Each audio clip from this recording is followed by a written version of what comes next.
যখন আমার পিরিয়ড হয়েছে তখনই কিন্তু ওর কাছ থেকে আমি নিস্তার পাইছি। ঠিক আছে, 3 বছর কিন্তু আমার সাথে সবকিছু যা করা সব কিন্তু শেষ করে ফেলছি। এখন কি আমার পক্ষে সম্ভব যে আরেকটা ছেলের কাছে বিয়ে বসা? ওই ছেলেটা আমি কি দিব বলেন? 25 দিন আগে যে হয়েছে এটা কোথায়? এইটা মাদ্রাসায়। কখন করেন এটা? এইটা তো সকালবেলায় যা করে ও সকালবেলায়। দর্শকবিন্দু, আসলে আমার বুঝে আসে না এরা শিক্ষা প্রতিষ্ঠানে এমন কাজ কিভাবে করে, যে করে সেই বা কেমন আর যে করতেছে সেই বা কেমন। দর্শকবিন্দু, এই যে ভিডিওটি ভাইরাল হয়েছে, ভিডিওটি দেখেন, দেখলে বুঝতে পারবেন। আর এমন নিত্য নতুন ভিডিও পেতে আমার চ্যানেলটি সাবস্ক্রাইব করে রাখেন। যখন আমার পিরিয়ড হয়েছে তখনই কিন্তু ওর কাছ থেকে আমি নিস্তার পাইছি। ঠিক আছে, 3 বছর কিন্তু আমার সাথে সবকিছু যা করা সব কিন্তু শেষ করে ফেলছি। এখন কি আমার পক্ষে সম্ভব যে আরেকটা ছেলের কাছে বিয়ে বসা? ওই ছেলেটা আমি কি দিব বলেন? 25 দিন আগে যে হয়েছে এটা কোথায়? এইটা মাদ্রাসায়। কখন করেন এটা? এইটা তো সকালবেলায় যা করে ও সকালবেলায়। আমার সাথে 3 বছর সম্পর্ক। জি, 3 বছর ধরে মাদ্রাসা শুরু হয়েছে। 3 বছর হইতে আপনার 4 মাস বাকি আছে ওর সাথে রিলেশন। মাদ্রাসা থেকে? হ্যাঁ, মাদ্রাসা থেকে শুরু হয়েছে রিলেশন। সো যা প্রথম 1 বছর ওরকম আমাদের টুকটা খালি কথা হইতো, ওরকম কোনো কিছু হয় নাই। কার সাথে? শাকির, মাদ্রাসার প্রধান শিক্ষক। প্রধান শিক্ষক শাকির আদনান। শাকির শাকির আদনান। শাকির আদনান। আচ্ছা, উনি রাজা তারপরে কি কইছে বুঝছেন? আমরা আছি না, আরে আপনারা এন্ট্রিরা ওন যে আমরা তারপরে ধরেন তার সাথে আমার সম্পর্ক কন্টিনিউ ভালোই চলতেছে, সবকিছু ভালো চলতেছে। এর মাঝখানে অনেক পাত্রী দেখছে, কিন্তু তার কথা হলে সে বিয়ে করবে না অন্য কোথাও জায়গায়। তো আমি বলি বিয়ে করবে না, তাহলে পাত্রী দেখেন কি জন্য? পাত্রী দেখতেছে, আমার ফ্যামিলির চাপ আছে, আশেপাশে সবাই অনেক কথা বলে যে বিয়ে করে না, বড় ভাই বিয়ে করছে না, সবাই ভাবে রাখে। অনেক মানুষে অনেক কটু কথা বলে, সেটা কিন্তু আমরা বলে যে এরকম সবাই আমার এরকমভাবে কথা বলে। সেই জন্য সবাই দেখানোর জন্য যে আমি পাত্রী দেখতে যাই, কিন্তু বিয়ে তো আমি করবো না, বিয়ে করলে তোমারই করবো। ঠিক আছে, এই বইলে টেলা সব কিছু কন্টিনিউ, মানে আবার সব কিছু ভালোই চলতেছে। কখন তার কি লাগতেছে না লাগতেছে, তার কি প্রয়োজন না প্রয়োজন, সব কিছু আমার কাছ থেকে যেভাবে হেল্প করা সব কিছু নিতেছে আমার কাছ থেকে। নেওয়ার পরে এখন আসি শর্টকাট, যে এরকম অনেক মেয়ে দেখছে, পছন্দ হয় নাই। এখন যে এই 25 দিন আগে যে ঘটনাটা, মেয়ে দেখতে যাইব, মেয়ের আগের দিন এই ঘটনা ঘটছে আপনার বুধবারে সকালবেলা মাদ্রাসায় আসছি। আসার পরে বলতেছে যে আমার ভাইয়ার বিয়ের জন্য পাত্রী দেখতে যাওয়ার কথা শুক্রবারে। সো ও বলতেছে আমারে যে রাইমা, তোমরা কি কালকে শুক্রবারে কি মেয়ে দেখতে যাইবা তোমার ভাইয়ার জন্য? আমি বলছি হ্যাঁ যাবো। তো হঠাৎ করে আমি বললাম যে আপনারা তো দেখতে যাইবেন, আমি শুনতেছি আপনি মেয়ে দেখতে যাইবেন। পরে বলতেছে আমরা কালকে যাব না, আমরা মেয়ে দেখতে যাব শুক্রবারে। না, কালকে যাব আমরা, শুক্রবারে যাব না কালকে যাব। ও আমার বলতেছে। কি বলতেছে? শাকির আদনান, যার সাথে আমার সম্পর্ক, সে বলতেছে। কোন মাদ্রাসার শিক্ষক? এই যে মাদ্রাসা ইকরাউল কুরআন কওমি মহিলা মাদ্রাসা। জি, ইকরাউল কুরআন কওমি মহিলা মাদ্রাসা। আচ্ছা। পরে বলতেছে আমরা শুক্রবারে যাব না কালকে যাব, কারণ শুক্রবারে গেলে দেখা যায় আমি জুমার নামাজ পড়াইতে পারতাম। ঠিক আছে, পরে এরপর থেকে কিন্তু তার সাথে আমার কোনো যোগাযোগ, কোনো কিছু নাই। সকালবেলা ওরা বলছি যে আজকের পর থেকে আপনি আমার সাথে কোনো কন্ট্যাক্ট করবেন না, আমার সাথে কোনো। আপনার সাথে কি তার সাথে ফিজিক্যাল সম্পর্ক হয়েছে? হ্যাঁ। কতদিন? পরে বলতেছে ফিজিক্যালি সম্পর্ক বলতে আপনার এমন একটা দিন ভাব নাই, কি বললাম আপনাদের। ঠিক আছে, যখন আমার পিরিয়ড হয়েছে তখনই কিন্তু ওর কাছ থেকে আমি নিস্তার পাইছি। ঠিক আছে, কোথায় হইতো এগুলা? এগুলো সব মাদ্রাসার মধ্যেই।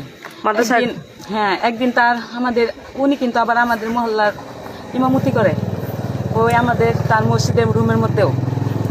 একটা মসজিদের ভিতরেও আপনারা ফিজিক্যাল করছেন? ওইখানে ফিজিক্যালি হয় নাই, ওইখানে যা আমি, এটা মসজিদ, কোনোদিন সম্ভব না, ওইখানে হয় নাই, যা হওয়ার মাদ্রাসার মধ্যে হয়েছে। প্রত্যেকদিন ও কিন্তু, আমি কিন্তু সকালবেলা কিন্তু টিউশনি করতাম, করার পরে কিন্তু ও প্রত্যেক দিন সকাল 7টার সময় কিন্তু ও এসে পড়তো। এখন এইখানে আপনি বসে আছেন কেন? এইখানে বসে আছি আজকে আমি চেয়ারম্যান বাড়িতে আসছি বিচার যাওয়ার জন্য। ঠিক আছে, বিচার দেওয়ার পরে এই দিক দিয়ে যাওয়ার পরে যাইতেছি, দেখি ওর সাথে আমি কিন্তু যে আশেপাশে অনেক কিছু ঘটতেছে, ও নানা জায়গায় নানা কথা ছড়াইতেছে যে আমি খারাপ মেয়ে, এই সে আমার সাথে, আমি অনেক ছেলেদের সাথে এই করি সেই করি। ওর সাথে আমি অনেক যোগাযোগ করার চেষ্টা করতেছি, ওর বাইরে ফোন নিচ্ছে ওর কাছ থেকে। 21 দিন আগে যে ঘটনাটা হয়েছে, এরপর থেকে ফোন নেওয়ার পরে অনেক কন্ট্যাক্ট করার চেষ্টা করতেছি, পারতাছি না। ও এখানে দেখছে, আমার দেখে ডাক দিচ্ছে। আর তারপরে আবার আপনার 1 মাস সময় নিয়েছিল।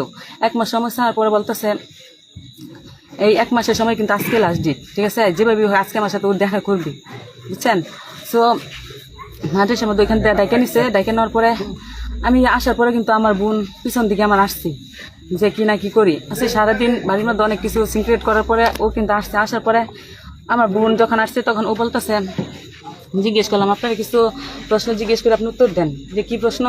আপনি আমার সাথে রিলেশন করেন নাই, বা আমার সাথে আপনি মানুষে বলতেছেন আমার হাত ধরেন নাই, কোনো কিছু নাই, তাহলে এতদিন যত কিছু করলেন এগুলা কি?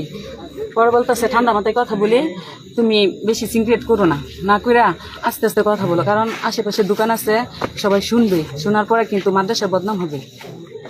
পরে আমি বলছি তাহলে চলো অফিসের ভিতরে যাই। আপনার প্রধান শিক্ষক কি আনম্যারিড? হ্যাঁ আনমেরিড। আচ্ছা, পরে বলতেছে এখন এইখানে যে বসে আছেন এটা কেন? এইখানে বসে আছি 3 বছর, তো ও আমার সবকিছু শেষ করে ফেলছে। আপনার মুখটা একটু খুলেন। ঠিক আছে,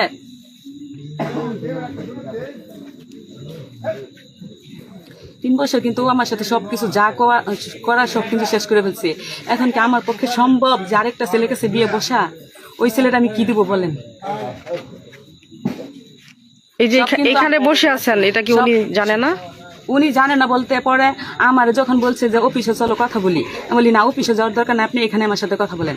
বলে আমার ফোনটা আমার নিতে দাও। ও বলতেছে আমার ফোনটা আমার নিতে দাও। তখন আমার আপুর বলতেছে যে আপু ওর একটু বুঝান। আমার আপু বলতেছে যে এত কিছু করছেন, করার পরে এখন মানুষের কাছে এইসব সরাসরি করতেছেন কি জন্য? ওর মান সম্মান তো সব গেছে গা। ওরাই মানুষে বলতেছে আমি নাকি আগে 2টা বাচ্চা নষ্ট করছি, আবার এখন নাকি 2.5 মাসে প্রেগনেন্ট। ওরাই বলতেছে। তাই আমার বোনে বললো যে এত কিছু করার পরেও এখন আপনারা যে আপনাদের একটা অনুশোচনা এটা নাকি আপনাদের ভিতরে, এখন তারপরে এগুলো করে বেড়াইতেছেন। পরে বলছে আপু তাহলে আমি বলতেছি যে তাহলে আমার সাথে কথা বলেন, কি হয়েছে না হয়েছে সবকিছু, এটার একটা হেস্তনস্ত আমরা শেষ করি, 2জন যেহেতু এখন একসাথে হয়েছি। বলতেছে তাহলে আমি ফোনটা। কার আপু? আমার বোন। আপনার আপন বোন? হ্যাঁ হ্যাঁ। পরে বলতেছে যে একটা কিছু করে আমার বলতেছে যে ফোন তাহলে আমার মোবাইলটা নিয়ে আসি অফিস থেকে। পরে বললাম আপনার না মোবাইল নাই? ও মোবাইল আছে। মোবাইল থাকার পর অফিসে যখন আমি ঢুকলাম, মানে ও কি করলো আমার ভিতরে রাইখা দরজা লাগাই দেওয়ার চেষ্টা করতেছে। আচ্ছা, আপনাদের লাস্ট ফিজিক্যাল হয়েছে কতদিন আগে? লাস্ট ফিজিক্যাল হয়েছে আপনার ধরেন এই ঘটনা যখন মেয়ে দেখতে গেল, মেয়ে দেখা কতদিন আগে? ধরেন মিনিমাম 25-26 দিন এরকম হইব। কিন্তু আপনি তো বলছেন একদিনও আপনাকে ছাড়ে না, শুধু পিরিয়ডের না সময়টা পরে তো ছাড়া। সমস্যা হয়েছে, সমস্যার পরে আর করে নাই তো। এই যে 25 দিন আগে কিন্তু হয়েছে, 25 দিন ধরে কিন্তু ওর সাথে আমার কোনো কন্ট্রাক্ট কোনো কিছু নাই, ঝামেলা হয়েছে না। 25 দিন আগে যে হয়েছে এটা কোথায়? এইটা মাদ্রাসায়।